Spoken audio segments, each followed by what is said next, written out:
Segala persiapan pernikahan putra sulung Joko Widodo yang digelar Kamis 11 Juni tinggal menghitung jam lagi. Seperti pemberian souvenir juga sudah dipersiapkan oleh panitia untuk para tamu undangan. Souvenir yang dipesan sebanyak 7.000. Souvenir yang dipilih berupa taplak meja yang dipilih langsung oleh Ibunda Iriana Ketutiseno, teman sekaligus seorang pengusaha batik di kota Solo.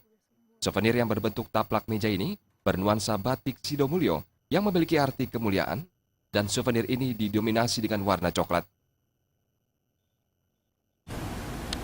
Souvenirnya yang sederhana tapi bagus, sesuai dengan ibu kan. Itu saya bikinkan taplak meja, sudah di packing. Terus ibu cuma saya liatin di foto aja, saya kirim foto udah oke gitu. Udah pesen 4.000 pertama, karena mungkin tamunya banyak jadi tambah sekitar 7.000. Selain motif Sidomulyo, panitia juga menyiapkan 5 motif batik modern lain. Resepsi pernikahan Gibran dan Selvi akan digelar di Gedung Graha Sababwana dengan dihadiri oleh seluruh elemen.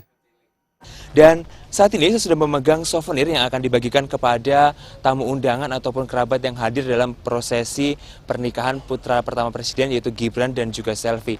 Souvenir ini berupa taplak meja yang dipesan khusus oleh Ibu Iriana Joko Widodo kepada salah satu perusahaan souvenir di Surakarta. Dan souvenir ini sangat eksklusif karena memang dipesan langsung dan hanya 7.000 buah souvenir yang akan dibagikan kepada tamu undangan dan juga masyarakat yang hadir. Kami akan terus menginformasikan kepada Anda terkait dengan pernikahan putra pertama Presiden Republik Indonesia Joko Widodo, yaitu Gibran Rakabuming Raka dan juga Selvi Ananda. Dari Solo, Jawa Tengah, Heru Kristianto dan Aditya Yuda melaporkan.